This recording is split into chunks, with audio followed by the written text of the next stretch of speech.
Ayun o. Good morning, sir. Good morning. Pogi ka para sa personal. Hindi ha, hindi totoo yan. Ayun o. Pasok tayo. Upo muna kayo, sir. Oo, sir. Malayo pa po siya kung galing. Saan ba galing yan? Pasig pa po Pasig pa. Pero taga Sambales po talaga yung asawa ko po ang taga Pasig. So, mula Sambales, Mula Sambales, bali nandito na po kami mga 1 week pa lang. sa Pasig. Po, sa Okay. Okay na ba? Kasama ka sa video? Opo naman. Ayun, good. Ready na kanina pa yan eh. Lagyan kita, Mike. So yun, bossing, tabi tayo. Sige po. Ayan, tabi tayo. Anong project natin? Sa akin po, gusto ko po sana yung nakita ko kasi maganda yung... Marami po kasi yung pumatakbo sa isip ko talaga. Okay. Halo-halo po. Una pero gusto ko talaga yung poly talaga. Okay, poly. Talaga. Gusto ko yung una pa lang. Gusto ko lang dati pure. Tapos gusto ko dati isama sana yung mga anak ko. Kaso parang masyado ng crowded. Pop yun. Mga anak ko, 3. Oo. Pop yun. Tapos asawa pa. Sabi ko, hindi naman masyado. Siguro sa akin, maging personal na lang. Tapos nakita ko yung video nyo sa yung mandala. Tapos naka-poly. Ang ganda nun. Ang ganda ng combination niya. Kaya parang mas sa akin, siguro, yun na lang siguro yung mandala siya dito. Sa ibabaw. Tapos poly siya dito. Sa Pero hindi dito siya... Harap lang tayo. Okay, sige. So, pagdating sa poly naman, ako na yung doon, bahala. Oo, boss. Ikaw meron ka bang prepared na mandala na gusto mo ilagay doon sa pinaka-center natin? Maganda yung yung mandala na yung yesterday na post mo. Maganda yung mandala niya doon. Idol, ikaw nang bahala dyan. Kaya sa'yo ko pinagawa ito. Sige. First time ko palang magpatato. Wala ka pang Wala, idol. Hindi, ako pala makaka-virgin. Ikaw talaga makakabinyag. So yun, mag-search ako ng mandala. Yun lang naman kasi yung pinaka-instance natin and then yung Polynesian is piprihan na lang natin. Sige.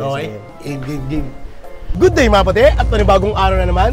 Ang project po natin dito mga boss ay isang custom design na Polynesian. Dito mga bossing ay Polynesian po ang gagawin natin at lalagyan natin to ng mandala. At narinig nyo naman po doon sa video mga bossing na punong-puno po ng idea yung ating bossing.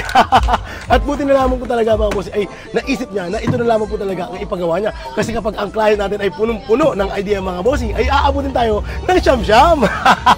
So yun muli mga bossing, mandala po yung gagawin natin tapos meron tayong Polynesian dito sa ilalim. So gaya na bilanggit natin last time, yung ating mandala ay ginawa nating pa-cone. So ibig sabihin, nagbawas ako ng isang hibla, pinawasan natin yan, tapos tsaka na siya pinagdikit para magagawa tayo ng cone na magsisilbing parang saklob dito. Kasi kapag flat nga po siya, di ba flat siya, pag ginanon mo siya, hindi mo talaga siya mapagtatagpo ng maayos eh. Pero dito kahit paano mga bossing, is maliles natin yung part na yon. So talagang kahit paano, accurate siyang mailalapag. Katulad dito mga bossing. Kung titignan ninyo, halos yun na, yung makeup na kagad. Diba? So yung po yung discarding ginagawa natin kapag tayo ay nagdidikit ng mandala, lalong-lalo na pag nandito ay sa may part ng kanyang balikat kung saan naka-usli ito o baga nakalutang tong ibabaw ng kanyang braso. So yun po yung ginagawa natin diskarte. So yun, okay naman. Okay naman. May konting adjustment lang tayo dito sa gitna. Gawa nga ng nakatusok yun eh. So pag piniga mo yun, talagang madidisalign itong mga to. So pag ganun yung nangyari, dahil alam nyo nang may pagkakamali doon, kailangan pag ginawa nyo yan is idiretso nyo na, ayusin nyo na po para naman kahit paano is maging balance siya ulit. Diba? Pero kahit paano kung makikita nyo mga bossing is nailapat natin ng maayos yung kanyang mandala. So dito, syempre, dahil nga Polynesian yung gagawin natin, mag-a-adlib tayo ulit dito mga bossing. Magpipriya na tayo ng Polynesian sa part na to.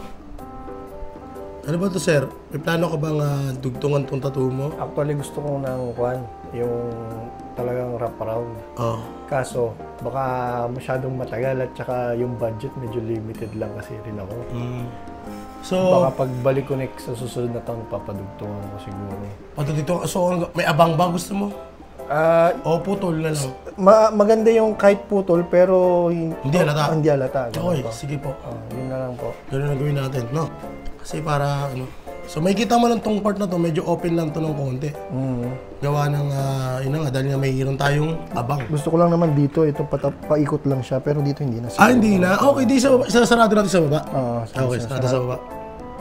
So yun mga boss, ito yung project natin ngayong araw. Meron tayong mandala X Polynesian mga bossing.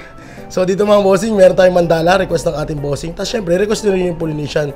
So pagsamahin daw natin tong dalawang piyesa na to. At dito mga bossing, gaya na nabanggit ko, so ito yung ginawa nating cone. Mapapansin nyo, hindi siya tumugma, no? Ang gagawin natin dyan mga bossing, kailangan dyan, i-arrange na natin dyan kapag titirahin na natin para nang sagang kahit na paano is magiging balance siya at maganda tignan. Dahil ito ang request ng ating bossing from Dubai, o di ba?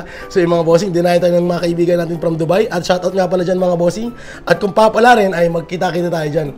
Muli, ito yung project natin ngayon, half sleeve na custom design. Bali mandala, X Polynesian tayo. Game! Yun. At ayun na nga, game na tayo. So para sa ating materials mga bossing, dito ay gagamit tayo ng 14RS, ng 7RL, ng 9RM at ng 25RM. Yan po yung para sa ating mga needle mga bossing ha. At para naman po sa ating tinta mga bossing, walang iba kundi yung Ultra Black ng Allegory. Ngayon mga bossing, kung meron po kayo napapansin dyan na makapal na linya mga bossing, ang gamit natin dyan ay yung 14RS. Yes mga bossing, gamit na gamit po yan sa akin mga bossing, lalo na pag gumagawa tayo ng Polynesian, ng Oriental at ng Neotrad mga bossing. Pero minsan dinodouble pass natin yan mga bossing. Halimbawa na lang kung gagawa naman tayo ng anime, ng Oriental at ng Neotrad. Pero kung Polynesian naman po ang gagawin natin mga bossing, dito ay gumagawa tayo ng dalawang linya, tapos saka natin siya sosombrahan. Gamit-gamit naman po yung ating 9RM para maging solid block na po siya. Yung po yung tinatawag nating base. So hindi na bago sa inyo mga bossing na pag tayo ay gumagawa ng Polynesian, ay lagi nyo po naririnig yung base. Ito po kasi yung inuuna natin mga bossing bago natin ilagay yun naman loob, nang sa ganun ay hindi tayo mabuburahan ng ating mga drawing kung tayo ay nagpipriyan pag gumagawa ng Polynesian. Dati kasi mga bossing, kapag tayo ay gumagawa ng Polynesian, andyan na po idinodrawing ko lahat, pati yung base at laman loob. Ngayon po, kapag nag-session na, ay nabuburahan po ako ng stencil. So syempre, base na lamang po sa aking experience mga bossing, ay dahan-dahan po natin ginawa yung ganitong diskarte. Inuna na natin yung base, nang sa ganun kahit pa paano is makapagsimula na kagad. Kasi kumakain din po talaga ng oras yung pagdodrawing, tapos mabuburahan ka pa. Kaya dito mga bossing, talagang lumabas na po ang sikreto. Ito pala yung sikreto mga bossing. Kailangan mo unahin muna yung base. Tapos ngayon, iluto mo na sa utak mo o alamin mo na sa sarili mo kung ano ba yung mga dapat mo ilagay na laman loob doon. Habang dinodrawing mo naman yan, kumbaga meron ka ng reference doon sa utak mo na hindi pa nakikita ng ating bossing.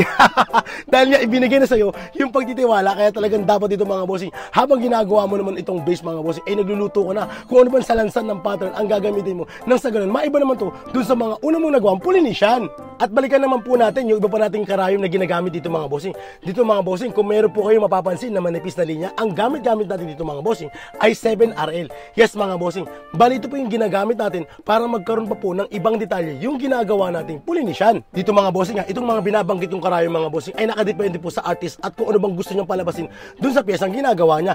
Dito mga bossing ay malaya po kayo gumamit ng iba-ibang klase ng needle. Halimbawa na lamang po, pwede kayong gumamit ng 18RL mga bossing para doon sa makapal na linya, at pwede naman po kayong gumamit pa dyan ng mga 5RL o 3RL mga bossing doon naman po sa maninipis na linya. So discard nyo na po yun mga bossing, or kung gusto nyo naman po ay gumamit po kayo ng parehong linya sa lahat ng inyong ginagawang Polynesian mga bossing. Wala naman po tayong magiging problema doon mga bossing. Ang akin lamang po, i-share ko lamang po yung aking mga ginagamit na needle dito pag tayo ay gumagawa ng Polynesian. At tandaan nyo po mga bossing na bawat artist po ay may kanya-kanyang diskarte o pamamaraan sa pagtatato. Halimbawa na lamang po sa pagpili ng mga needle na gagamitin nila doon sa kanilang mga pyesa. So halimbawa na lamang po, kahit na po kami ay parehas na gumagawa ng Polynesian mga bossing, meron po rin po siya doon ng needle na ginagamit talaga na kung saan ay siya ay komportable habang ginagamit niya yung needle na yun mga bossing. Mapaliner man yan o shader. At speaking of shader mga bossing, dito ay gumamit tayo ng 27RM. At karasan po ba ito mga bossing? Dito ginamit natin to para magkaroon po ng shadow yung ginagawa natin Polynesian. Kasi dito mga bossing ay ini-imagine ko na nakalubog po yung mandala doon sa likod ng Polynesian mga bossing. Kaya naglalagay tayo ng shadow mga bossing o ng shading mga bossing na sa ganun po ay lumutang naman po yung ginagawa nating mandala at magkaroon po ng transition na tinatawag at magkaroon din po ng depth mga bossing. So sana po nasundan niyo po yung aking mga sinasabi mga bossing ha. Kasi medyo mabilis po ang aking pagsasalita na parang akala mo yung sumasalis ha. Flip top! So ito pala ang ating finished product mga boss. At total of 10 hours. O diba? Grabe ang tibay na sir. Para sa isang first timer magpatato at ganito lang ay kagad mga bossing ay talaga naman. Napakasolid ng ating bossing. So may katanungan, message lang po sa ating Facebook page sa Lido 2. Yun lamang po. Maraming salamat!